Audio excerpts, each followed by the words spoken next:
ஓம் ஈஸ்வரா குருதேவா. அம்மா பாடுறார். குரு அருளால் துருவ நட்சத்திரத்தின் பேரருளும் பேரொளியும் எங்கள் உயிர் ஒளி உடல் முழுவதும் படர்ந்து இரத்த நாளங்களில் கலந்து எங்கள் உடலில் உள்ள ஜீவ ஆன்மாக்கள் ஜீவ அணுக்கள் அனைத்தும் பெற அருள்வாய் ஈஸ்வரா.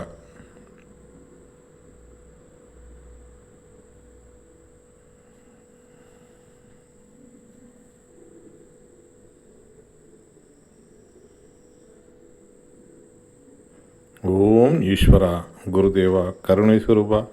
இப்பொழுது நாம் பார்க்க இருப்பது உயிரை கடவுள் புத்தகத்திலிருந்து வித்தைகளை கற்றுக்கொள் என்றார். தலைப்பு வித்தைகளை கற்றுக்கொள் என்றார். போலாம். விடியற்காலை 4 மணி அளவில் நாங்கள் படுத்திருந்த இடத்திலிருந்து சிறிது தூரம் தள்ளி மலை உச்சியிலிருந்து குருதேவர் சத்தம் கேட்டது. என்னை காப்பாற்று, இப்படி 2-3 தடவை சத்தம் வருவதை கேட்டு விழித்து பார்த்தேன். குருதேவர் என் பக்கம் படுக்கையில் இல்லை. அவர் சத்தம் போடுவதை கேட்டுக்கொண்டே அவர் இருக்கும் இடத்தை அடைந்தேன். நிலா வெளிச்சம் இருந்தது. அவர் இருக்கும் இடத்தை பார்த்தால் வழுக்கலான இடம். எந்த பிடிமானமும் இல்லை. என்னை காப்பாற்று என்று சொல்லிக்கொண்டே இருந்தார். என் வேஷ்டியை கழட்டி முறுக்கி குருதேவரை பிடித்து கொள்ளும்படி சொல்லி நான் ஒரு முனையில் பிடித்து கொண்டு வேஷ்டியை போட்டேன். அவருக்கு எட்டவில்லை.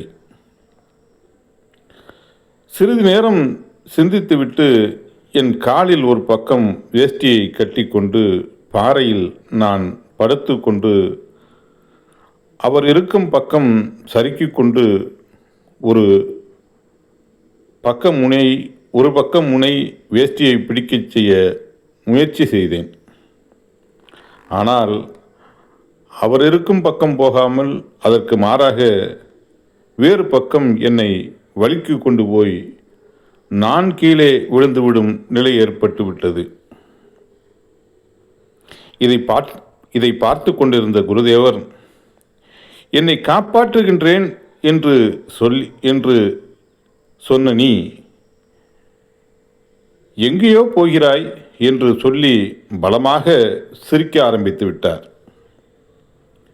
சிறிது நேரத்தில் வித்தையை காட்டுகிறேன் பார், அதை கற்றுக்கொள் என்றார். நானோ மரண போராட்டத்தில் சிறுக சிறுக வழுக்கிக் கொண்டே போய்கொண்டிருக்கிறேன். பாறைகள் என் உடலில் உராசியதால் இரத்தம் வெளிப்பட்டு வழுக்கல் அதிகமாகிவிட்டது. குருதேவரோ, நான் சொல்வதை கேள், வித்தையை கற்றுக்கொள் என்றார். நானோ இன்னும் சிறிது நேரத்தில் மலை அடிவாரத்தில் போய் வித்தையை கற்றுக்கொள்கிறேன் என்று மனம் தளர்ந்த குரலில் சொல்லிக் கொண்டிருந்தேன். அச்சமயம் குருதேவர் பல அற்புத உபதேசங்களை உபதேசித்தார். ஆனால் அவர் சொல்வதை கவனித்து கேட்க முடியவில்லை. நான் கீழே விழுந்து இறந்து விடுவேன் என்ற உணர்வே இருந்தது. அவர் சொல்வதை கேட்கக்கூட முடியவில்லை. இந்த நிலையில் பலமாக சிரித்துவிட்டு திடீரென்று எழுந்து நின்று கொண்டு என் அருகில் வந்து கை கொடுத்து தூக்கி நிறுத்தி என்னை அழைத்துச் சென்று சமமான இடத்தில் அமரச் செய்தார். பின்னர் சிவனடம் பின்னர் சிவ நடனம் போன்று மிக அற்புதமாக ஆடத் தொடங்கிவிட்டார். பின்னர் சிவநடனம் போன்று மிக அற்புதமாக ஆடத் தொடங்கிவிட்டார். பின்பு அமைதி கொண்டு பல உபதேசங்களை கூறினார். பின்பு வானை நோக்கி பார்க்கும்படி சொன்னார். அப்பொழுது வானில் அணுக்களின் நிலைகளை காட்சியாகவும் உணர்வாலும் உணர்த்தி கொண்டிருந்தார். அதற்குள் விடிந்துவிட்டது. சூரிய உதயம் ஆரம்பித்தது. அப்பொழுது சூரியன் கதிர்வீச்சால் அணுக்களின் துடிப்பும் அசைவையும் காட்டி பல அணுக்களின் ஆற்றலின் சக்திகள் ஒன்றுடன் ஒன்று கலந்து ஓர் புதிய அணு உருவெறுவதை உணர்த்தி, இவ்வாறு பல ஆற்றலின் அணுசக்திகளின் கலப்பில் ஒன்று சேர்ந்து ஒரு பொருள் உருவெறும் நிகழ்ச்சிதான் பிரம்மா என்று உணர்த்திவிட்டு, இதைத்தான் முன்னோர்கள் பிரம்மா உருவாக்குகின்றான் என்று பெயர் வைத்தனர் என்றார். பின்பு இவ்வாறே சிறுகச் சிறுக பல கோடி அணுக்கள் ஒன்று கூடி வளர்ந்து சூரியனாக வளர்ச்சி பெற்று, சூரியனில் விளைந்த அணுக்கள் பிரபஞ்சத்தில் படர்ந்து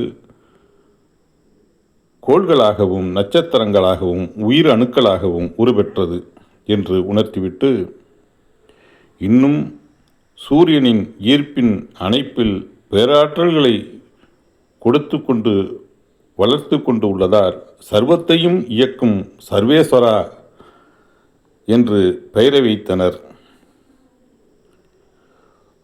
சூரியனிலிருந்து வெளிப்பட்ட பல கோடி அணுக்கள் ஒன்றாகி ஒரு பொருளாகி பூமியாக வளர்ந்த பரம்பொருளை பரமேஸ்வரா என்று பெயரை வைத்தனர். சூரியனிலிருந்து வெளிப்படும் ஆற்றலையும் அணுக்களையும் உயிரணுக்களையும் நம் பூமி ஈர்த்து கொண்ட ஆற்றலின் அலைகள் நம் பூமியில் காற்றாக படர்ந்து ஆத்மாவாக இருப்பதை பரமாத்மா என்று பெயர் வைத்தனர். முன்னோர்கள் என்று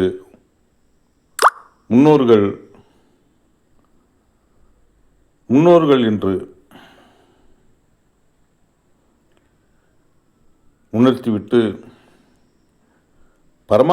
பரமாத்மாவிற்குள் உயிரணுவாய் இருந்து புழுவிலிருந்து மனிதன் வரை உருவாக்கிய உயிரை ஈஸ்வரா என்று உணர்த்திவிட்டு, ஓர் உயிரணுவிலிருந்து எவ்வாறு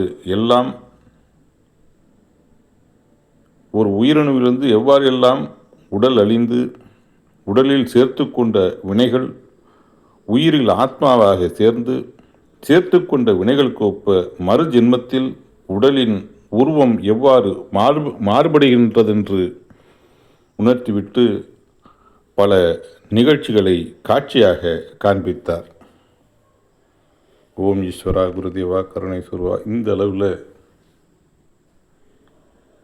ஞானகுரு என்று அழைக்கப்படுகின்ற மாமகரிஷி வேணுகோபால சுவாமிகள் இதை நிறைவு செய்து கொள்கிறார்கள். அப்புறங்க அதில் ஏன்னா நான் ஏன் இதில் நானும் சொல்லக்கூடாது, இதில் ஏன் இப்போ அந்த சிவநடனத்தை நாம் இதில் காமிச்சிருக்கோம் அப்படின்னா, சாமி சர்க்குருவை போய் காப்பாற்றுன்னு அவர் சொல்கிறாரு. இவர் உடனே அந்த வேஷ்டி துணியை விடுறாரு. அப்புறம் அந்த காலில் கட்டி அதையும் இது பண்ணுறாரு. வேஷ்டி எங்கேயோ போயிட்டு இவர் கீழே போயிடுறாரு, ஞானகுரு கீழே போயிடுறாரு. வழுக்கல் அதிகமாகிடுச்சு. இவர் மரண பயத்தில் நிற்கிறாரு. அப்போதைக்கு வித்தையை கற்றுக்க அப்படிங்கிறாரு.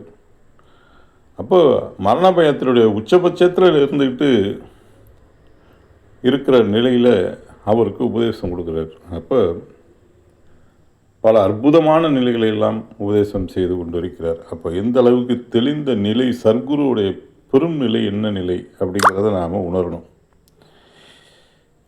ஆக சர்க்குருவுடைய நிலைகள் தான் அன்று மகரிஷிகள் பக்தி மார்க்கத்தில் நாம் இன்னைக்கு உருவத்தை அமைத்து கொடுத்ததெல்லாம் அவர்கள்தான். உருவம் அருவம் அருவுருவம். உருவம், அருவம், அருவுருவம். அருவமாக இருக்கக்கூடிய நிலைகளை எல்லாம் கவர்ந்து நாம் அருவுருவமாக மாற்றி நாம் அந்த வைகுண்ட ஏகாதசி என்று சொல்லப்படுகின்ற நிலையில் நமது இந்த ஒளியான குண்டத்தை நாம் எவ்வாறு அந்த பேரொளியை நமக்குள் துருவ நட்சத்திரத்தின் பேரொளி சப்தரிஷி மண்டலங்களின் பேரொளியை எவ்வாறு நாம் நமக்குள் உயிருடன் ஒன்றிய உணர்வுகளை அனைத்தையும் ஒளியின் உணர்வுகளாக மாற்றி செல்ல வேண்டும் அப்படிங்கிறத நமக்கெல்லாம் உபதேசித்து கொடுத்து அனுபவபூர்வமாக காட்சிபூர்வமாக நமக்கெல்லாம் அன்பர்களுக்கே இப்போ நமக்கே இதெல்லாம் ஒளியெல்லாம் பார்க்க முடியுது இல்லையா? அப்போ அவங்களுக்கெல்லாம் எவ்வளோ பெரிய நிலைகளெல்லாம் கொடுத்துருப்பாங்க அப்படின்னு கொண்டு சிந்திக்கிறதுக்கு தான். ஆக மெய்ப்பொருள் காண்போம், மெய்ப்பொருளை அடைவோம், என்றும் 16 என்ற ஏகானந்த வாழ்க்கை வாழ்ந்து இவ்வாழ்க்கையில் அருள் மகரிஷி நல்வட்டத்தில் ஆனந்த வாழ்க்கை வாழ்ந்திருவோம் என்று சொல்லி இதை நிறைவு செய்து கொள்வோம். ஓம் ஈஸ்வரா குருதேவா. குருவே சரணம், குருவே துணை.